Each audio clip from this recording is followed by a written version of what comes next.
Hello and welcome to Second Edition. I'm Candace Slosky. And I'm Harold Abwan. Coming up, Nate has a new store filled with everything from baking to jams and pickles to a whole lot of meat. And it's all made by students. Plus, players think about taking extra safety precautions in the wake of a tragedy. But first, travel in South Edmonton just became easier. After a nearly 3-year delay, the Edmonton Valley Line is officially open to the public. For your safety, please secure your items and yourselves. This train is about to leave. Dozens of people boarded the inaugural tram leaving Millwood Station early Saturday morning. It was supposed to open in 2020, and after 7 years, the construction process cost the city a reported $1.8 billion. What I see here is all the countless hours, time, blood, sweat, and tears from management to procurement to document control and down to the crafts. This just represents all the time, money spent to just deliver a project. From Millburn to Mootart, the city hopes that the new line will ease the burden of city travel on students and daily commuters alike. Nate is welcoming a new student academic rights advisor to the team. Renata Medeiros has been the student academic rights advisor since June. The new role was created after Nate stopped funding its school ombudsman. The ombudsman was an impartial role funded to investigate student academic issues that they were having.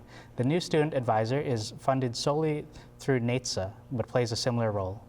Working with students every day regarding their academic concerns, like if they're having issues with the instructors, with their grades, or any issues that they're having in their academic life, or even if they just want to learn more about the services available for them here at NATE.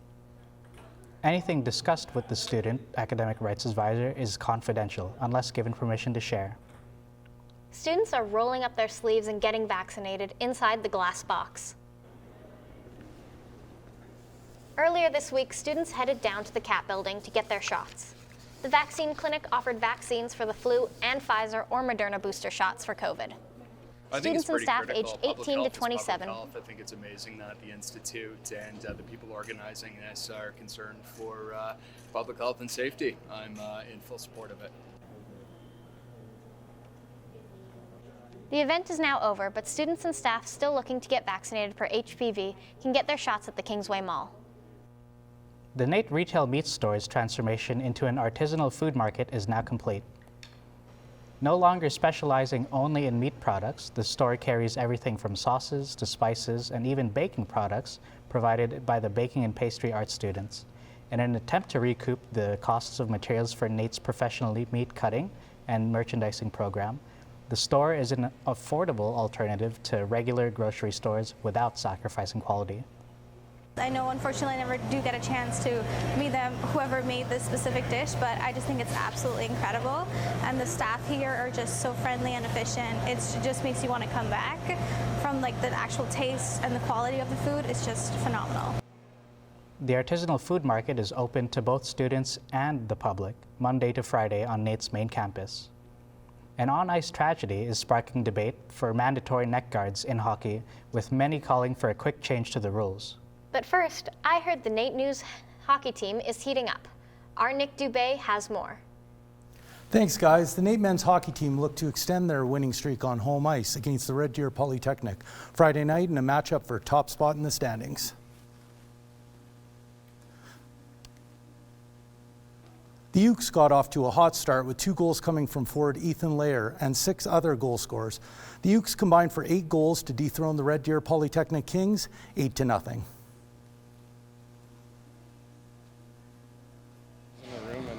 Everyone's gelling well together. Everyone has fun every day, so that definitely helps. On the back of Oslin's 28-save shutout, the Ukes are now positioned at the peak of the standings and riding a scorching 5-game winning streak as they now have a week to prepare for a home and away set against the Portage College Voyageurs, who are currently winless on the season. The demand for net guards has never been higher following an on-ice accident which took the life of forward Pittsburgh Penguins star Adam Johnson, with many calling for immediate mandatory use.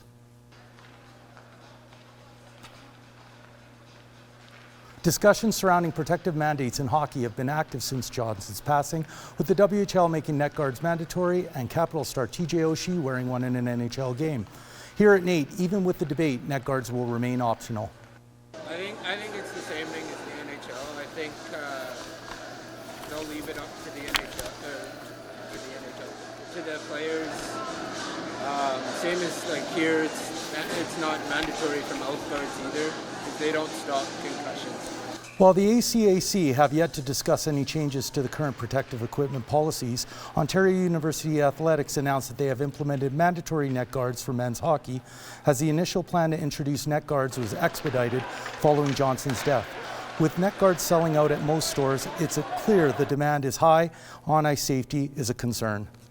Anytime a player passes away while playing, it sparks a debate for protective equipment and its use. Oh yeah, and we've already seen many leagues calling for mandatory neck guard usage. And I guess we'll have to wait and see if the ACAC follows their Ontario counterparts, but for now it's up to the players. coming up after the break, NAITSA needs your help more than ever to put food on the table over the holidays. And children honor fallen veterans in a touching ceremony.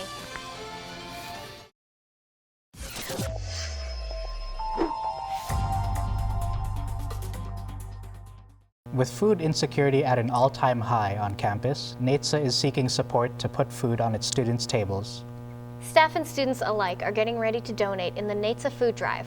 Our Caleb Namard has more.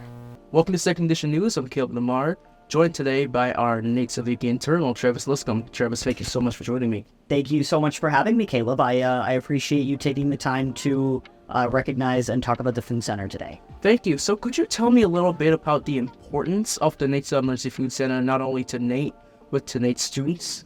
Absolutely. So the Students Association has been doing the Food Center for a while, and we find it drastically important to students in need. We've actually seen a 100% increase over the last 2 semesters from previous years. So I think that speaks a little bit to the importance of the Food Center. Do you think that this increase could account because of immediately coming out of the COVID-19 pandemic, there's been a lot of food insecurity on the rise. Do you believe this increase could attest to that? I believe so. I mean, ever since the pandemic, things have been getting more and more expensive. And it's no coincidence that the demand for the Food Center has been on the rise as well. November 8th, I believe. Could you tell me about the NAIT Food Drive that's occurring here? Absolutely. So our Ooks Life promotion team is doing a food drive all around campus. They're trying to collect mostly non-perishable items. So we're talking about anything canned, peanut butter.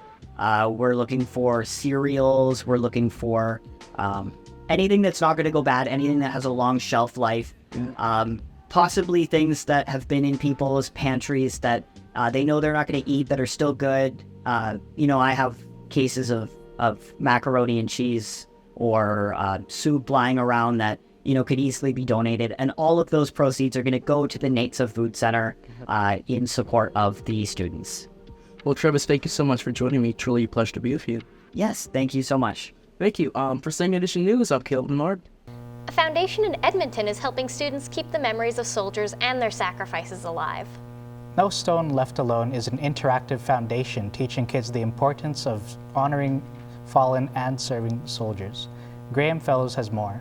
I'm Graham Fellows for Second Edition, and today I'm standing inside Beachmont Cemetery, surrounded by fallen soldiers who have paid the ultimate price so that you and I can enjoy the luxuries that we do every day. Today we sat down with the foundation that has done their part to empower and educate the youth and honor and commemorate the fallen soldiers. We're inside the No Stone Left Alone Foundation to talk with Randall Purvis, the Secretary Treasurer and Vice Chair of the program. I'd like for you to give us a little bit of insight into what you do at the foundation here. Well, what we do is we place poppies at the base of the headstone or on top of the headstone in fields of honor all across Canada, and we ask students to place the poppy. We like them to say the name of the soldier and say thank you. Sort of take a moment to reflect what they have done. Could you speak on the importance it is for veterans when it allows children to honor fallen soldiers? What it means to them too more than, yes, they see their other fallen comrades that they've placed, and many of the headstones in Canada did not die overseas, but they served, they went there, they had extraordinary experiences, difficult and challenging and rewarding at the same time. But now they know that their efforts and their contribution to the civilization we get to live and the way we get to live in Canada will be remembered, not just by their family members, but by the next generation and the generation after that. Could you tell me the significance of the ceremony at Beachmount? This is the genesis of No Stone Left Alone. My wife's mom and dad were both soldiers, and just before my wife's mother died, one of the last words she said to Maureen Bianchini Purvis, my wife, the president and chair, said was, "Please don't forget me on Armistice Day." So when I met Maureen, every year we'd go to the cemetery at Beachmount and we'd place a poppy on her mother's headstone and later on her father's headstone when he passed away. What does Remembrance Day mean to you?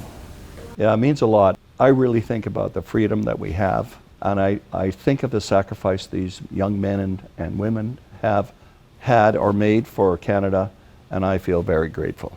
It's important to keep these sacrifices and memories alive. To donate to No Stone Left Alone, go to nostoneleftalone.ca. For Second Edition, I'm Graham Fellows. Many four-legged friends are visiting Nate's campus this semester to give the gift of life. Nate's hosting several dog blood drives to help dogs in need. With more on this, here's Taryn Andrusiak. Hi, I'm Taryn Andrusiak, and I am here at the Nate Vet Clinic, and I am here with Dr. Ashley Allen, who is the vet that oversees the dog blood drive, and we are here to talk about the dog blood drive. So why did you start the dog blood drive? So it's actually through the Canadian Animal Blood Bank. So just like in humans we have the human blood bank, we have the same thing for dogs as well. And so it's been going on here at Nate for I think over 10 years now, that we've been running clinics that our students help out with. And have you seen an increasing amount of numbers in the dogs that are coming to donate, or? It's been about steady, but we always do need more donors, for sure. There's more need for blood than there are donors. And is there any specific testing that the dogs have to go through in order to donate blood? Yeah, so they have to be at least 25 kilograms, over a year of age and not too old. They have to be reasonably healthy, not on any medications. And then prior to being considered a blood donor, we do run a full blood panel on them, as well as looking for any infectious agents that they could pass on to another dog. So say, for example, a dog that is 12 years of age could not donate blood. Correct. Yes, correct. So the procedure, does it hurt the animal in any way? Oh, it doesn't, and that's one thing that we really strive for with our blood bank, is that we want it to be a positive experience for the patient. None of our patients are sedated, so we don't sedate any of them. It's a very quick blood draw. It usually only takes a couple minutes to collect the blood, and then they get lots of treats and praise afterwards. Dogs have been saved from the donating blood. Say we're at least into the thousands. If you think of, we'll see, depending on whether it's an evening or a daytime, we might see between 6 and 14 dogs. Okay, and if we can get a full blood donation from each of those, one full blood donation can save up to 3 dogs. Oh, wow. Yeah, so if you think about that, we're saving a lot of lives by doing these blood donor clinics. Yeah. Person wants their dog to donate blood. How would they go about to do that? All they have to do is just Google Canadian Animal Blood Bank, and there will be contact information. You can fill out to become a donor, and they'll get you set up with a clinic in your area that the time would work most conveniently for you. Thank you for your time. No problem. And if you guys are wanting to donate blood, they are having a donate clinic this Saturday. And this has been Taryn Andrusiak with Nate, Second Edition. After the break, some delicious pop star inspired cookies. And a look into some collector's edition vinyl.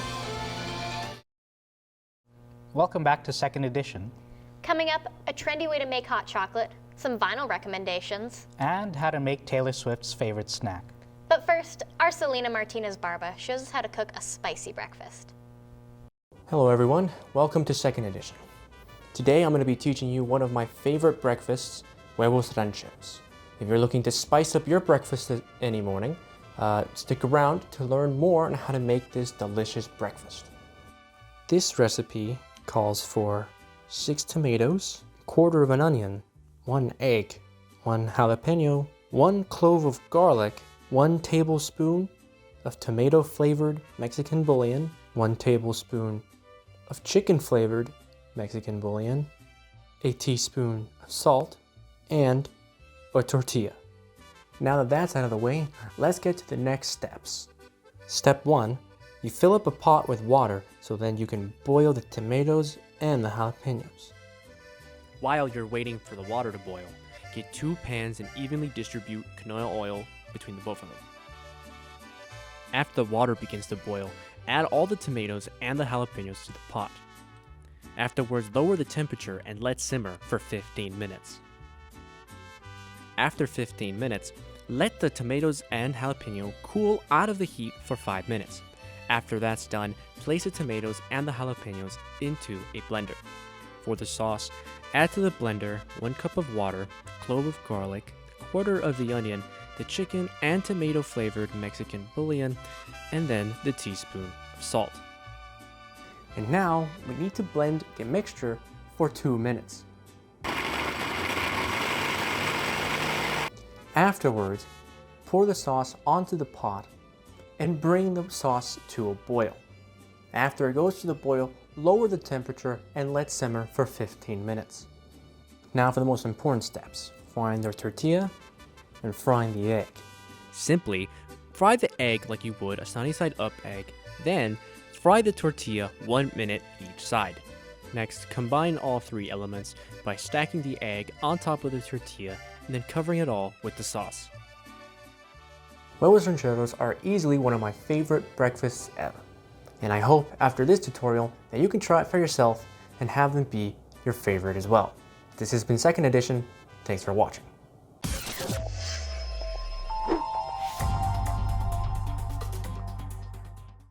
Hi, this is Maria Mena from Second Edition. The weather is getting colder, so today I'm here to show you guys how to make a DIY chocolate bomb that will warm you up. If you guys don't know what that is, it's chocolate balls filled with hot chocolate powder and mini marshmallows. So let's get right into it. These are the things you'll need.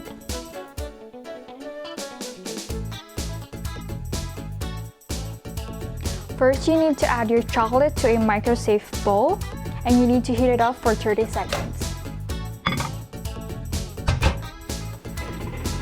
After that, you need to stir it up until it's nice and smooth.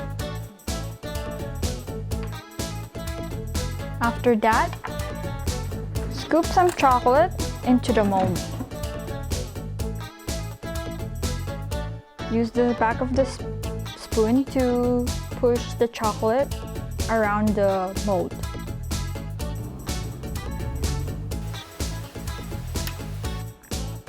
After that, you need to pop this in the freezer 5 to 10 minutes.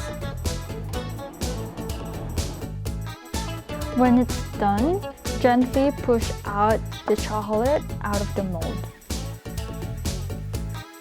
Next, you take a half and fill it up with hot chocolate powder. Mine is half a tablespoon because my mold is a bit small. And mini marshmallows. Then you'll take another half,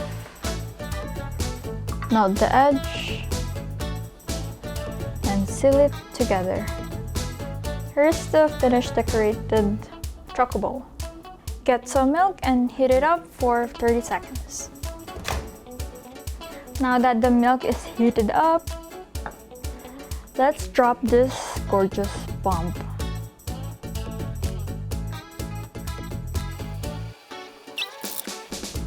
Nice.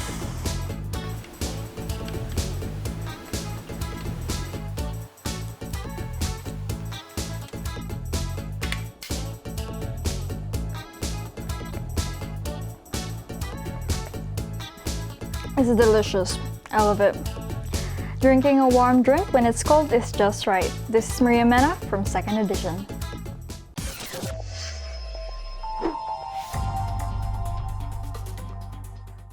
Hi, I'm Kylie Saleh for 2nd Edition, and today I'm going to be showing you one of the many things not named Travis Kelce that Taylor Swift has put on the map, and that is her chai sugar cookie recipe.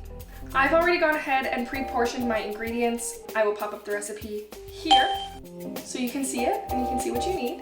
But I'm just going to jump right into the actual making of the cookies.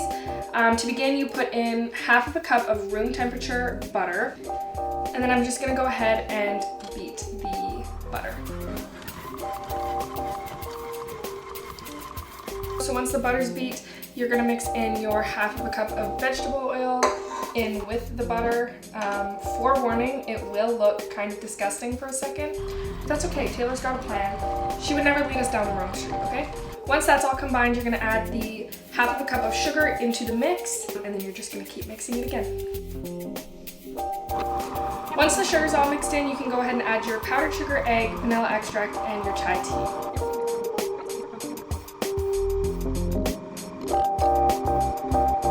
Once everything is combined, you're gonna have to chill the dough for about 30 minutes to an hour, depending on how you do it. The way that I do it, you only have to do it for about 20-30 minutes.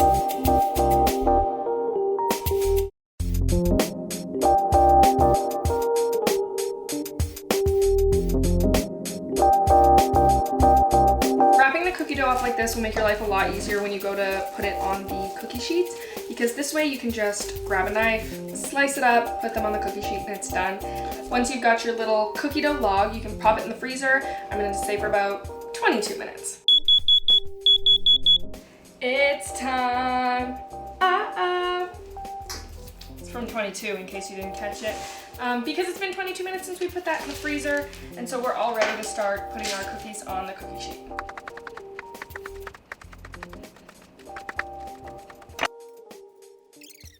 They don't tend to expand or rise too much, so if you don't put them super far away from each other, it's not the end of the world.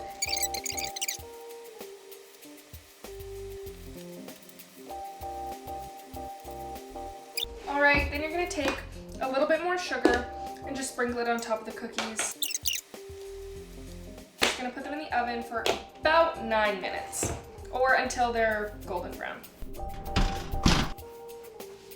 All right, here they are. The cookies are all done. I'm just going to plate them up. Are you ready for it? I think it's time to give them a try and decide if they are as successful as her music career is.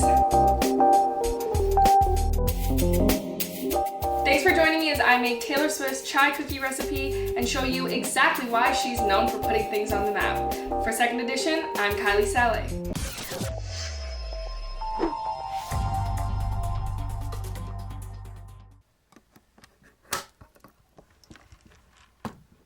So, you might be into music, but what about vinyl? Hi, I'm Kayla Patterson with 2nd Edition. Today I'm going to talk about and rank my top 3 vinyl that I own and why I chose them. Starting off in 3rd place, I have the Sweetener album by Ariana Grande. One of the reasons this vinyl is in my top 3 is not only because I believe it's the best album made by Ariana Grande, but because the visuals this vinyl has to offer are so beautiful. Every time I think of this vinyl, it really does remind me of Ariana Grande's 2018 Met Gala look. This vinyl has some songs that you might know, such as God is a Woman and No Tears Left to Cry. This bifold lands in 3rd place because I feel that the thought process that went behind creating the vinyl was so thoughtful and fitting for the list of songs featured on the album. In 2nd place, I have Harry Styles' Harry's House album. Some of my friends might say I'm biased, but honestly, I don't even like Harry Styles all that much.